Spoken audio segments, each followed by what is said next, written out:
Economy is a way to using resources in a productive manner. ये क्या है, मतलब क्या कहना चाह रहे हैं आप इसके बारे में?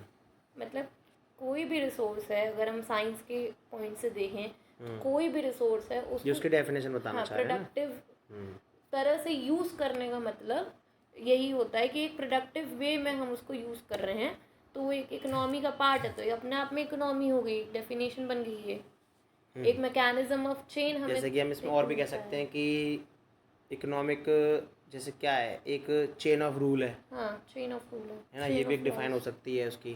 ठीक है ना, कि एक बंदे ने कुछ रुपया कमाया और उसने उस रुपए को 4 हिस्सों में तोड़ दिया।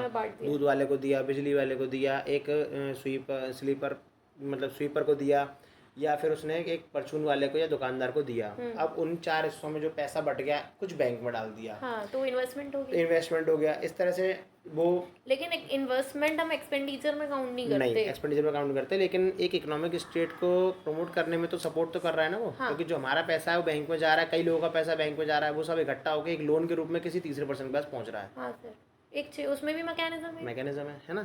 दैट्स इट, इसको हम बोल सकते हैं डेफिनेशन के रूप में। Yes sir.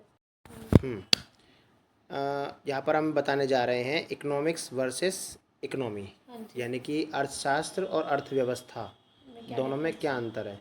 तो इकोनॉमिक्स जो है हमारा अर्थशास्त्र है, इकोनॉमी जो है हमारा अर्थव्यवस्था है। तो जो इकोनॉमिक्स है वहाँ पर हमारा एग्जाम्पल में एक बार फिर हम आशा आंटी को लेते हैं। जैसे कि आशा आंटी ने जो भी हमसे पैसा कमाया या हमारे यहाँ से जो भी सैलरी लेके गई हैं, उस सैलरी के आधार पर उन्होंने किसी दुकानदार को दिया और किसी दूध वाले को दिया या बिजली का बिल भरा। अब ये तो हो गई हमारी इकोनॉमिक्स यानी अर्थशास्त्र। क्योंकि अर्थशास्त्र में क्या हुआ, अर्थ अपना आगे रोटेशन बनाता है। हाँ। ठीक है, लेकिन जो अर्थव्यवस्था होती है उसमें एक पूरा देश में होने वाले बड़े बड़े व्यापार या सरकार या वित्तीय संस्थान जो होते हैं उनका रोल जो इसमें रहता है। जैसे कि जो भी रुपया है वो घूम फिर के किसी बड़ी संस्था तक जाके पहुंचता है। जैसे कि मान लो मैंने दुकान से चिप्स खरीदी या 100 लोगों ने एक दुकान से चिप्स खरीदी। अब वो उसको वापस से चिप्स का कलेक्शन करने के लिए फिर वो किसी होलसेलर पे जाएगा। होलसेलर का जब पहुंचेगा तो वहाँ से फिर वो 200 चिप्स उठा के लाएगा और बदले में 200 चिप्स का पैसा देकर आएगा। तो होलसेलर के पास इकट्ठा पैसा पहुँचा। जब होलसेलर के पास स्टॉक ख़त्म हो जाएगा तो वहाँ से वो 20,000 स्टॉक उठा के लाएगा अपने लिए फैक्ट्री से।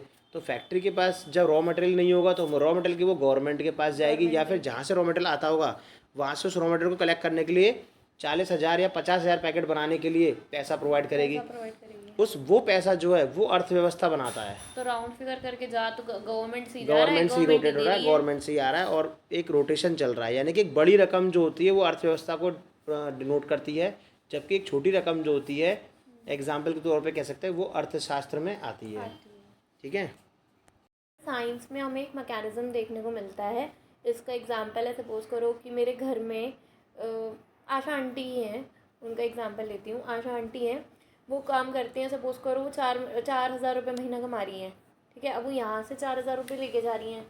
500 रुपये तक मान लेती हूँ मैं। 500 रुपये उन्होंने अपने बेटे को दिए, 500 रुपये अपने बहू को दिए, 500 रुपये उन्होंने नाती पोतों की कचरी वचरी लाने में खर्च कर दिए। ऐसे करके उनके 500 हज़ार और 1,500 रुपये तक खर्च हुए। अब 1,500 रुपये जब खर्च हुए तो जो उनका जो बेटा है वो भी कुछ कमाता होगा, तो वो भी पैसे लेकर आएगा। वो भी सपोज़ करो 6-7 हज़ार रुपये तक कमाता है, सपोज़ करो लेकर आता है। तो वो जो कमी रह जाएगी, अगर एग्जाम्पल के तौर पे कहूँ तो जो कमी रह जाएगी वो आशा आंटी के पैसों से तो हो ही रही है, उसके अलावा उसके पैसों से भी हो रही है।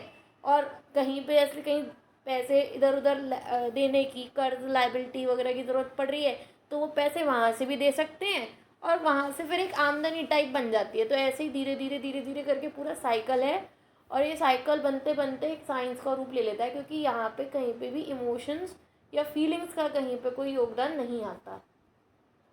अब आर्ट्स, अगर हम आर्ट्स की बात, economy as a art, economy as a art का मतलब होता है कि अपनी भावनाओं का के अंतर्गत आके हम कोई कार्य, इकोनॉमिक एक्टिविटी ऐसी कर रहे हैं तो वो आर्ट हो जाती है। इसका एग्जांपल हम देते हैं कि मंदिरों में, जैसे कोई मंदिर है, हम पूजा करते हैं भगवान की, मानते हैं। अब वहाँ पे दान पात्र भी होता है।